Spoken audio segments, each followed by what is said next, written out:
Hi guys, you're welcome to your favorite show, your favorite podcast, the Afro Senate podcast, which is a brand new baby we're bringing up. And I'm here today with Victor, and this is the senator himself. Yeah. And so we are going to be doing our first episode today of the Afro Senate podcast. And what are we going to be talking about? Looking at coming to Germany as a student. What do you think, Victor? Well, talking about coming to Germany brings back a lot of memories, I would say. Today it's going to be exciting discussing this topic with you guys, with the senator himself, it's promised to be an exciting episode, I would say. Oh, good. And then, when did you come to Germany? For me, it's October 2019. That was when I arrived in Germany. October 2019, that's exactly 1 year after I came to Germany, also as a student. And like you said, there are a lot of memories here, things to talk about, and things to tell people, information that people do not have, which we like to share, because our focus in this podcast is to educate people on what it means to come to Germany, to first as a student. We'll also be talking about other reasons why people come to Germany, but today we are looking about coming to Germany as a student. And so, first of all, what do you think about the number of students who are coming to Germany? They're increasing every year, I would say. Germany has become like a top destination spot for students, and why not? There are a lot of advantages there. Oh, good. So, I was looking at some statistics today, and I found out that over the years, the numbers have been increasing, and just last year, there were over 470,000 students. Wow. Not 4,700, 470,000 students, international students that were registered in German universities. And these are coming from all over the world. And now, when we are talking about this huge number, the question will be, is it the same in other countries? What do you think?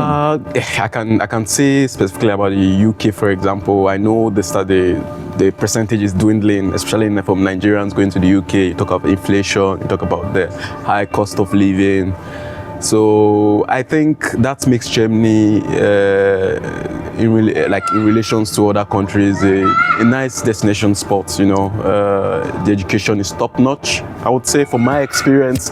All right, that is already talking about some of the reasons why they come here, which is interesting. And to say that, like you rightly mentioned, in other countries the numbers have been dwindling, but in Germany there has been a steady rise of international students flying in here.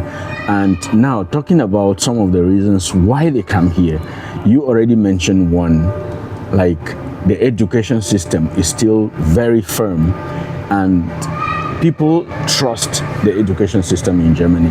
So they want to come to Germany to study here, to be able to have those opportunities. Can you think about other reasons why people come to Germany to study?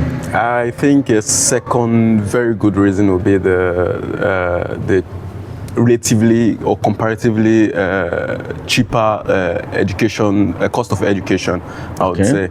So here in Germany, apart from two states in Germany, that would be Bayern and Baden-Württemberg, the cost of education per semester, for example, is little to none. I mean, it's actually free. It's actually free. And also for international students as well. So that makes people interested in coming to Germany, which is a very good reason, because most of us, like you and me, I think we're coming from very poor backgrounds. Humble we backgrounds. Could not be able to afford all this money to pay here and there, but because of the free education system, we were able to come. But let me tell you, I studied in Baden-Württemberg, where I had to pay. I guys had to pay.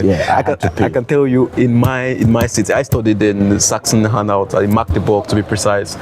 At the point then when I arrived, I paid about 130 euros per semester. 130 euros.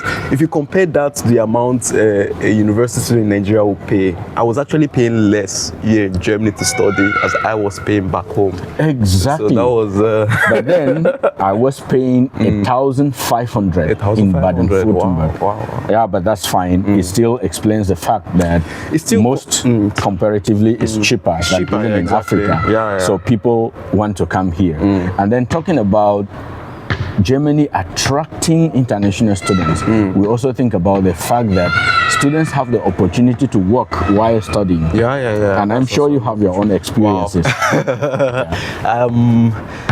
It's something you get to experience, right? Studying and working at the same time, trying to earn something for yourself. And I had my own fair share of student jobs back in Magdeburg. We are going to talk about that in another episode, because it's very interesting what some of us had to do here to be able to survive, and it is important. And mind you, somebody should not say that these are not good. No, it is a great opportunity, because even by doing that, you also had the opportunity to send something back home to your little ones. Not just send something back home. You get the opportunity to also learn the language. You get to meet people. Exactly, which is very important as a student. And then one other reason, which is very nice and very good for international students who come here, is the fact that after studying, you have the opportunity to work. That's true. They give you the opportunity to work after studying, meaning after studies you have like 18 months to be able to get a job, to search for a job, which is not the same in other countries. Like for example, the UK, for example, if you want to compare, where students are always chased out after studying and other experiences, but we are just giving our own thoughts about what we have experienced in Germany and what you can find on the ground. So AfroCNet podcast is where you're going to be having the right information about the things that are happening in Germany, what the international students are experiencing, and what other people who are just coming to Germany for other reasons are experiencing here. Trust us, you are going to get a best of it. And we are going to also be on our social media platforms. So you follow us, share our videos, and also tell a friend to tell a friend about the AfroCNet podcast. Thank you.